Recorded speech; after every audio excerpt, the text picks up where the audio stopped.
All right, gather round, you lovely lot. Have you ever dreamt of donning a kilt, maybe trying some haggis and roaming through ancient castles? Well, pack your bags and your sense of adventure because we're off to bonny Scotland. Edinburgh, the capital, is calling. We'll be weaving through its historic streets, climbing volcanic hills and maybe even bumping into a ghost or two. And as a wee bonus, we'll be popping over to Falkirk, home to some modern marvels that'll leave you gobsmacked. Now, I know what you're thinking. Scotland, Graham? Isn't that where the weather has more personalities than a Shakespearean play? Well, yes, but that just adds to the charm, darling. And don't you worry about breaking the bank, because we've got you covered with some budget-friendly tips. So put the kettle on, settle in, and let's get this Scottish adventure started.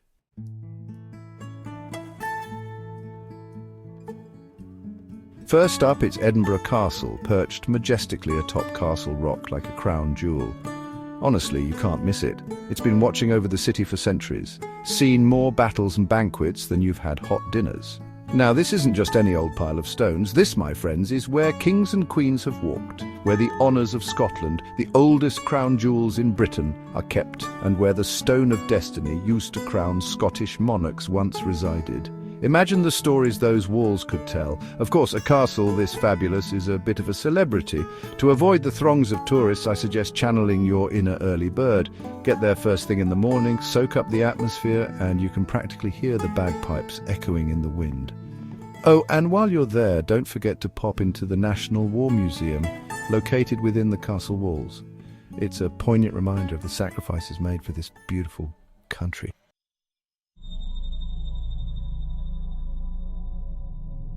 Speaking of echoes, rumour has it that Edinburgh Castle is one of the most haunted places in Scotland. Apparently, a phantom piper, a headless drummer, and even a spectral dog have been spotted roaming the ramparts. Who needs a history book when you can have a ghostly encounter, eh? Now, for a truly royal experience, time your visit with the 1 o'clock gun. Every day, except Sundays, this tradition has been booming across the city since 1861. Originally a time signal for ships in the Firth of Forth.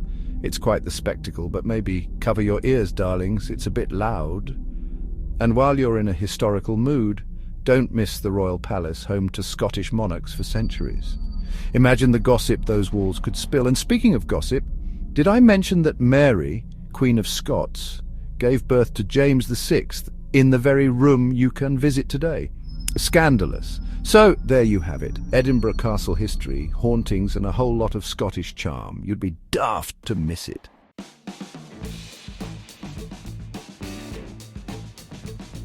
Now, after you've had your fill of castle life, let's stroll down the Royal Mile, the beating heart of Edinburgh's old town. This historic thoroughfare connects Edinburgh Castle to the Palace of Holyrood House and is jam-packed with shops, pubs, and enough history to make your head spin faster than a Highland fling. Imagine, for a moment, you're back in the 16th century. The streets are cobbled, the buildings are tall and imposing, and the air is thick with the scent of fresh bread, ale, and, let's be honest, something else entirely. Sanitation wasn't exactly a priority back then, but don't let that put you off. Today, the Royal Mile is a vibrant mix of old and new. You can pop into a traditional kilt maker's shop, pick up a souvenir at a whiskey specialist, or grab a bite to eat at one of the many cafes and restaurants. Just be sure to wear comfy shoes, darlings, because this is a walk that deserves to be savoured. And keep your eyes peeled for those hidden closes, narrow alleyways that snake off the main drag. You never know what treasures you might find.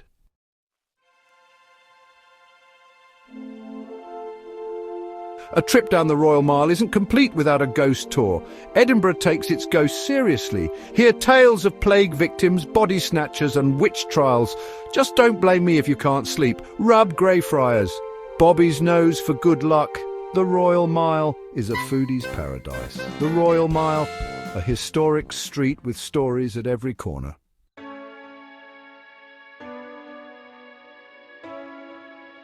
Now, if you fancy stretching your legs and burning off those urn brew calories, Arthur's Seat is calling your name. Don't worry, it's not as daunting as it sounds. Picture this: you, a gentle climb, and the most spectacular views of Edinburgh unfolding before your very eyes. It's like climbing your way to your own private box at a concert, but instead of a stage, you've got the whole city. There are different routes up, so you can pick one that suits your fitness level, and trust me, Even if you huff and puff a bit, the view from the top is worth every bead of sweat. It's like Edinburgh decided to lay itself out like a buffet just for you. You can see everything from the castle perched on its volcanic throne to the shimmering waters of the Firth of Forth.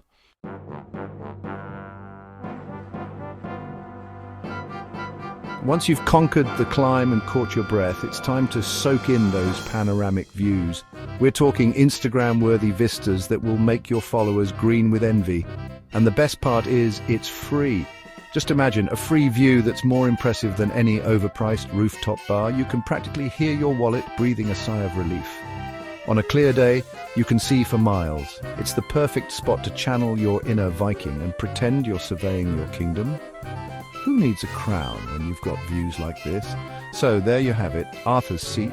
A bit of a climb, a lot of fresh air, and views that will leave you speechless. Just remember to pack a picnic, or at least a wee dram of whiskey to enjoy at the top. Ooh.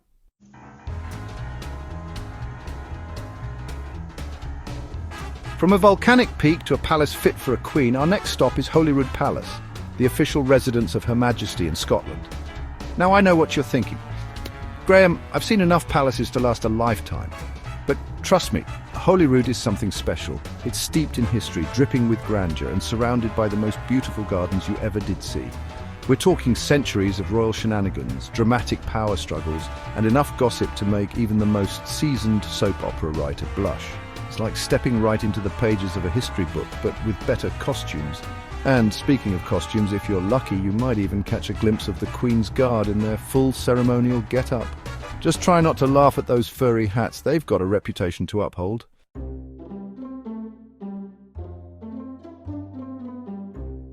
Now, after you've had your fill of royal history and dodged the Queen's Guard, it's time to escape to the tranquility of Holyrood Park. We're talking acres upon acres of rolling hills, sparkling lochs and gardens that would make even the most ambitious gardener weep with envy. It's the perfect place to escape the hustle and bustle of the city and pretend you're a character in a Jane Austen novel. You can stroll through the manicured gardens, breathe in the fresh air and pretend you're a lady of leisure waiting for Mr. Darcy to sweep you off your feet. Or you could just enjoy a cheeky ice cream while watching the swans glide across the loch. And the best part is, the park is free to enter. That's right. You can enjoy all this natural beauty without spending a single penny. It's enough to make you curtsy to the Queen herself.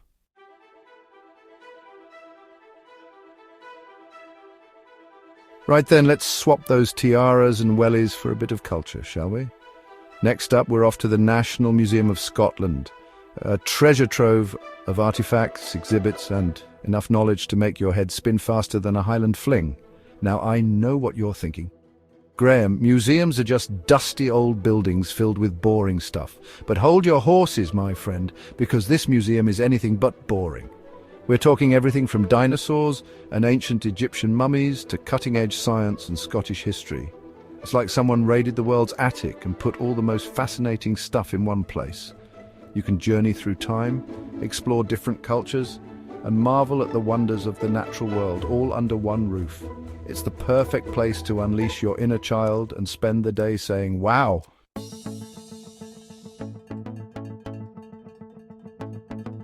And the best part is, entry to the National Museum of Scotland is absolutely free.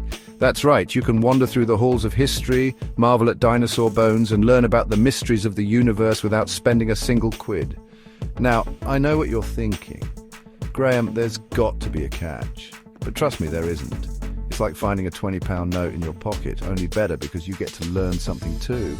Of course, they do have a wee donation box if you're feeling generous, but even if you're on a tight budget, you can still enjoy everything this fantastic museum has to offer.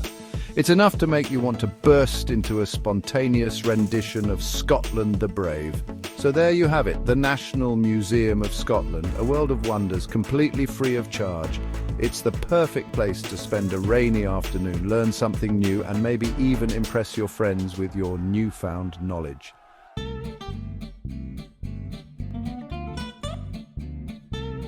Right in the heart of Edinburgh, you'll find Prince's Street Gardens, a lush green escape from the hustle and bustle, manicured lawns, vibrant flower beds, and towering trees. The perfect spot for a picnic, with stunning views of Edinburgh Castle and the Scott Monument, steeped in history, once part of the Nor Loch, now a delightful haven.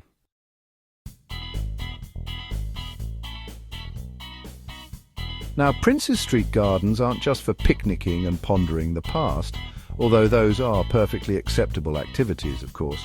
There's something for everyone here. If you fancy a spot of culture, you've got the Ross Fountain, a Victorian masterpiece that's as ornate as it is impressive. And for the little ones, there's a fantastic children's play area where they can run amok and burn off all that youthful energy.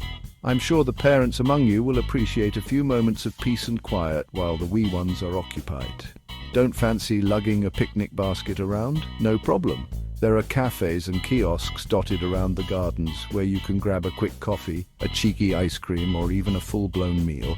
Just try not to get crumbs on your best frock, darling. So there you have it. Princes Street Gardens, a green oasis in the heart of Edinburgh, offering stunning views, historical charm, and a spot of relaxation for all. Honestly, what more could you ask for? What?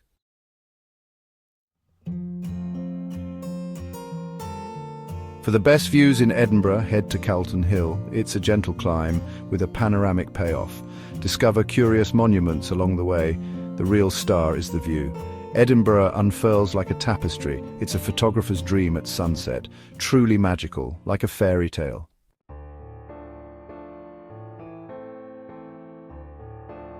Calton Hill offers breathtaking views and hidden gems.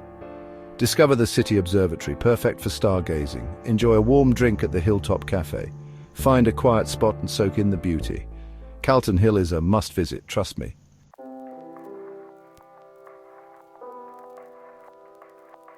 Now we're leaving Edinburgh behind, my dears, and venturing out to Falkirk, home to a rather extraordinary sight, the Kelpies. These giant, shimmering horse heads rise like mythical beasts from Scottish legend. Inspired by shape-shifting water spirits, they're made of steel and stand over 30 meters tall. Standing at their foot, you can't help but feel awe and wonder. You can walk right up, touch their shimmering steel skin, and even take a guided tour inside.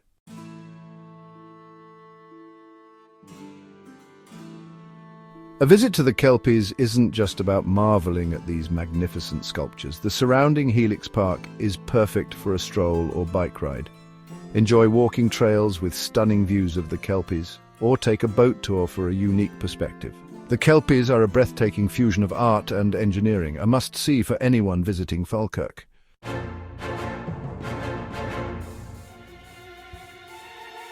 Now, we're off to Falkirk, just a hop, skip and a jump from Edinburgh. And what's in Falkirk, you ask? The massive rotating Falkirk wheel. Imagine a giant Ferris wheel with tubs of water, and in those tubs, boats. It's a mesmerizing feat of engineering, lifting boats 35 meters high, and you can ride it for the views.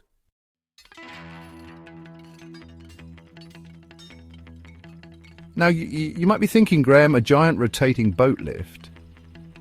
That's all well and good, but what else is there to do in Falkirk? Well, hold your horses, because the Falkirk wheel is just the tip of the iceberg, or should I say the tip of the wheel. The area around the wheel is absolutely lovely for a leisurely stroll. You've got the Forth and Clyde Canal towpaths, perfect for a bit of a wander, and if you're feeling a bit more adventurous, you can even hire a bike and explore a bit further afield. Now, if you're a history buff, you'll want to check out the Antonine Wall. It's a UNESCO World Heritage Site, and it's just a stone's throw from the Falkirk Wheel. Think of it as Hadrian's Wall's slightly less famous, but equally impressive cousin. And if you're feeling peckish after all that exploring, well, you're in luck. There are plenty of pubs and restaurants in the area serving up delicious local fare. Just be sure to save room for a deep-fried Mars bar, because when in Rome, or should I say, when in Falkirk.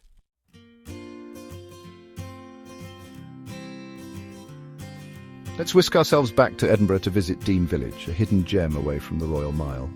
Dean Village feels like a fairy tale nestled along the water of Leith. Gone are the bagpipes, replaced by the gentle sound of the river and birds. Once an industrial hub, now charming flats and cottages. The village's past is visible in its stone buildings and cobbled streets.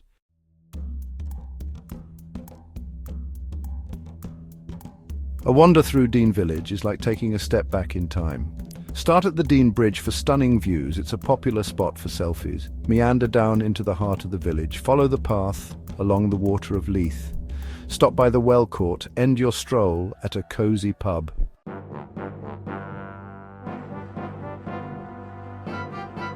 Well, my dears, we've reached the end of our whirlwind tour of Edinburgh and Falkirk.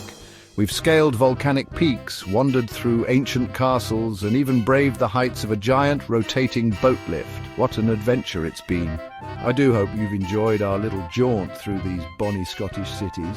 Remember, this is just a taste of what's on offer. There are countless other sights to see, pubs to explore, and whiskies to sample. So, what are you waiting for? Book that trip, pack your bags, and get ready to experience the magic of Scotland for yourself. And don't forget to like, share, and subscribe to Mohammed's channel for more fantastic travel tips and guides. Until next time, happy travels, my darlings.